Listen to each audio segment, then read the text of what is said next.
الحمد لله وكفى وسلام على عباده الذين اصطفى أما بعد فأعوذ بالله من الشيطان الرجيم بسم الله الرحمن الرحيم الذين ينقضون عهد الله من بعد ميثاقه ويقطعون ما أمر الله به أن يوصل ويفسدون في الأرض اولئک هم الخاسرون صدق اللہ العظیم۔ یہ سورہ بقرہ ہے اور اس کی آیت نمبر 27 ہے۔ اللہ جل جلالہ فرماتے ہیں الذین ینقضون عہد اللہ، فاسق وہ لوگ ہیں جو اللہ تعالیٰ سے کیے ہوئے عہد کو توڑتے ہیں، من بعد میثاقہ، اس کو پکا کرنے کے بعد، وَيَقْطَعُونَ مَا أَمَرَ اللَّهُ بِهِ أَن يُوصَلَ، اور جن رشتوں کے جوڑنے کا اللہ نے حکم دیا ہے ان کو توڑتے ہیں، وَيُفْسِدُونَ فِي الْأَرْضِ، اور زمین میں فساد مچاتے ہیں، اولئک هم الخاسرون، یہی لوگ حقیقت میں نقصان اٹھانے والے ہیں۔ پچھلی آیت کے اندر یہ بات آئی تھی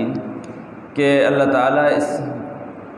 قرآن میں مختلف مثالیں بیان فرماتے ہیں، اور ان مثالوں کو دیکھ کر ایمان والوں کے تو ایمان میں اضافہ ہوتا ہے، اور جو اللہ کے نافرمان ہیں، کافر ہیں، وہ یہ کہتے ہیں کہ یہ حقیر مثالیں اللہ نے کیوں بیان کی ہیں۔ تو فرمایا کہ ان مثالوں کے ذریعے سے اللہ تعالیٰ کچھ لوگوں کو ہدایت دیتا ہے، اور کچھ لوگوں کو اللہ ان مثالوں ہی کے ذریعے سے گمراہ کرتا ہے، اور گمراہ جن کو کرتا ہے وہ فاسق ہوتے ہیں، پہلے سے اللہ کے نافرمان ہوتے ہیں اور مزید نافرمانی میں بڑھتے چلے جاتے ہیں۔ اب وہ فاسق کون لوگ ہیں؟ آج کی جو آیت ہے اس میں ان کی 3 صفات کو اللہ نے ذکر کیا ہے کہ فاسق کون لوگ ہوں گے۔ پہلا فرمایا الذین ینقضون عہد اللہ، فاسق وہ لوگ ہیں جو اللہ تعالیٰ سے کیے ہوئے عہد کو توڑ دیتے ہیں،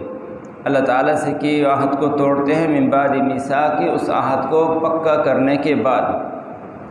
اب یہاں 2 باتیں ہیں کہ پہلی بات یہ کہ اس عہد سے کیا مراد ہے، کون سا عہد انسانوں نے کیا ہے، ان فاسقین نے اللہ سے کیا پھر اس کو توڑتے ہیں۔ تو اس کی تشریح میں مختلف باتیں علماء نے لکھی ہیں۔ ایک بات یہ لکھی ہے کہ عالم ارواح کے اندر اللہ جل جلالہ نے ساری انسانیت کی روحوں سے عہد لیا تھا، جس کا تذکرہ آگے چل کے سورہ اعراف میں آ رہا ہے، اور سب سے اللہ نے فرمایا الست بربکم، کیا میں تمہارا رب نہیں ہوں؟ تو تمام روحوں نے، میں بھی، آپ بھی، ساری دنیا کے انسان جو آج موجود ہیں، جو گزر چکے ہیں، قیامت تک جتنے آئیں گے سب وہاں موجود تھی، سب کی روحیں، اور سب نے کہا تھا بلا، یعنی اے اللہ تو ہی ہمارا رب ہے، تو ہی ہمارا خالق ہے، مالک ہے، رازق ہے، رب ہے، سب کچھ تو ہے۔ تو وہ عہد تھا، اور پھر اس عہد کو پکا کرنے سے مراد یہ ہے کہ دنیا کے اندر اللہ تعالیٰ نے وہ عہد یاد دلانے کے لیے انبیاء علیہ التسلیمات کا سلسلہ جاری فرمایا، اور انسانیت کی ابتدا جن سے ہوئی آدم علیہ السلام سے، وہ پہلے ہی نبی تھے، اور نبیوں کا یہ سلسلہ شروع ہوا آدم علیہ السلام سے، اور اس کا اختتام ہو گیا حضور علیہ السلام پر۔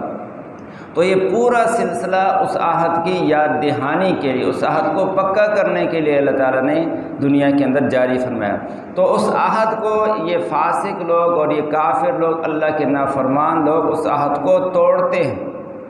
وہ عہد کیا تھا کہ اللہ تو ہی ہمارا خالق ہے، لیکن جو آدمی آ کے دنیا میں اللہ کے علاوہ کسی اور کی عبادت کرتا ہے، کسی اور کو اپنا معبود سمجھتا ہے، تو وہ اس عہد کو توڑ دیتا ہے۔ اور دوسرا علماء نے یہ لکھا ہے کہ اس عہد سے مراد یہ ہے عقل انسانی ہے، کہ اللہ سبحانہ وتعالیٰ نے ہر انسان کو عقل عطا فرمائی ہے، اور اس عقل کے ذریعے سے یہ انسان اپنے رب کو پہچان سکتا ہے، یہ پہچان سکتا ہے کہ میرا کوئی خالق ہے، کوئی مالک ہے، جس نے مجھے پیدا بھی کیا ہے، جو میری ضروریات کو پورا کر رہا ہے، تو اپنی عقل کے ذریعے سے بھی اپنے رب تک پہنچ سکتا ہے۔ لیکن عقل کو غلط استعمال کر کے باقی اپنے منافع تو عقل سے حاصل کر لیتا ہے، لیکن جس کے لیے اللہ نے عقل دی تھی اس کو وہاں عقل استعمال نہیں کرتا، اور اللہ کی ذات تک نہیں پہنچتا۔ تو یہ مراد ہے کہ اس عہد کو توڑ دیتا ہے۔ اور تیسرا ہمارے استاد محترم شیخ الاسلام مولانا تقی عثمانی صاحب نے اپنی تفسیر میں لکھا ہے کہ اس سے مراد یہ ہے کہ ایک خاموش عہد ہے کہ جب اللہ تعالیٰ نے انسان کو پیدا کر دیا تو اللہ تعالیٰ کی اس کائنات میں جب یہ انسان پیدا ہو گیا تو اس نے یہ خاموش عہد بھی اللہ تعالیٰ سے کر لیا کہ اے اللہ اب میں تیری ہی بات مانوں گا۔ انہوں نے مثال جیسے کہ آدمی اگر کسی ملک میں پیدا ہو جاتا ہے تو اب اس ملک کے اندر جتنے قوانین ہیں وہ خود بخود اس کے اوپر لاگو ہو جاتے ہیں، اور گویا کہ اس ملک کے اندر پیدا ہو کے پھر بڑا ہونا ہی اس کی طرف سے ایک عہد ہو جاتا ہے کہ میں اب اس ملک کے جتنے قوانین ہوں گے ان کی پابندی کروں گا۔ اس لیے کسی ملک میں جو پیدا ہوتا ہے اس کو وہاں اس ملک کی نیشنلٹی نہیں لینی پڑتی، ہاں کسی دوسری جگہ چلا جائے تو پھر وہاں اس کو نیشنلٹی لینی پڑتی ہے۔ تو جب یہ یہاں اللہ تعالیٰ نے انسان کو پیدا کر دیا اس کائنات کے اندر، تو اللہ سبحانہ و تعالیٰ کی کائنات کے اندر جب یہ پیدا ہو گیا تو اس کے پیدا ہونے سے ہی یہ عہد ہو گیا اللہ تیری زمین میں پیدا ہو گیا ہوں، تیری کائنات میں پیدا ہو گیا، اب اس میں حکمرانی تیری ہی تسلیم کروں گا اور تیری ہی بات مان کے چلوں گا، اور تیری طرف سے جو پیغمبر آئیں گے اس عہد کی یاد دہانی کے لیے ان کی بات میں مان کے چلوں گا۔ تو یہ خاموش عہد ہر انسان اللہ تعالیٰ سے کر لیتا ہے۔ تو یہ ایک صفت ہوئی ان فاسقین کی کہ اللہ سے کیے ہوئے عہد کو توڑتے ہیں۔ دوسرا فرمایا یقطعون ما امر اللہ بہ ان یوصل، کہ جن رشتوں کو جن تعلقات کو اللہ نے جوڑنے کا حکم دیا ہے یہ فاسق لوگ ان تعلقات کو توڑ دیتے ہیں، یہ بھی فسق ہے۔ اب کون سے تعلقات کو اللہ نے جوڑنے کا حکم دیا ہے؟ ایک تو بندے کا اپنے رب سے تعلق ہے کہ بندہ بن کے زندگی گزارے اور رب کو اپنا رب سمجھے، یہ اپنا تعلق اللہ کی ذات سے جوڑے۔ دوسرا اللہ کے رسول سے تعلق ہے، یہ امتی ہے وہ نبی ہے، یہ امتی بن کے نبی علیہ الصلوۃ والسلام کی زندگی گزارے۔ اسی طرح پھر جو انسان جس معاشرے میں رہتا ہے اپنے والدین سے تعلقات ہیں، صلہ رحمی ہے، اور اسی طرح سے اپنے بھائیوں سے تعلقات ہیں، بہنوں سے تعلقات ہیں، چچا ماموں سے تعلقات ہیں، ان سب تعلقات کے بارے میں اللہ نے حکم دیا ہے کہ ان تعلقات کو جوڑ کے رکھو، صلہ رحمی کرو، قطع رحمی نہ کرو۔ تو یہ فاسق لوگ جو ان تعلقات کو توڑ کے زندگی گزارتے ہیں، اللہ کو بھی رب صحیح طرح سے تسلیم نہیں کرتے، اور اس کے نبیوں کو اس طرح ماننا چاہیے ان کو بھی نہیں مانتے، اور پھر مخلوق کے جو تعلقات ہیں ان کو بھی توڑتے ہیں۔ تو یعنی اس آیت کے ان دو حصوں میں گویا کہ اس طرف اشارہ ہو گیا کہ اللہ تعالیٰ کے حقوق کو بھی ضائع کرتے ہیں اور بندوں کے حق کو بھی ضائع کرتے ہیں، حقوق اللہ بھی ضائع کرتے ہیں، حقوق العباد بھی ضائع کرتے ہیں۔ پھر نتیجہ کیا نکلتا ہے؟ وَيُفْسِدُونَ فِي الْأَرْضِ۔ تیسری ان کی صفت یہ ذکر کیا کہ زمین میں فساد مچاتے ہیں۔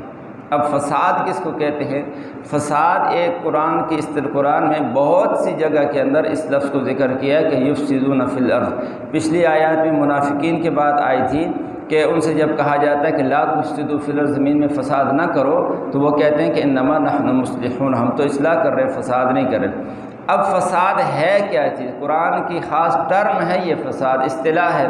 کہ فساد کس کو کہتے ہیں۔ تو شیخ الاسلام صاحب نے لکھا ہے کہ اصل میں یہ زمین اللہ تعالیٰ کی بنائی ہوئی ہے۔ اب اس کا تقاضا یہ ہے کہ اس زمین کے اوپر بسنے والا ہر انسان بندگی اللہ ہی کی کرے، اللہ جل جلالہ کی بندگی کرے، اور اسی کی حکمرانی کو اور حاکمیت اعلیٰ اللہ سبحانہ و تعالیٰ کی تسلیم کر کے زندگی گزارے۔ تو جب کوئی بندہ جو ہے اللہ تعالیٰ کی حاکمیت کو تسلیم کر کے زندگی گزارتا ہے اور پھر اس کی طرف سے جو احکامات آئے ہیں، عبادات ہیں، معاملات ہیں، معاشرت ہیں، اخلاق ہیں، سارے کے سارے اس کی مرضی کے مطابق گزارتا ہے، تو پھر یہ زمین میں امن پیدا کر رہا ہے۔ اور اگر حاکمیت اعلیٰ اللہ کی تسلیم نہیں کرتا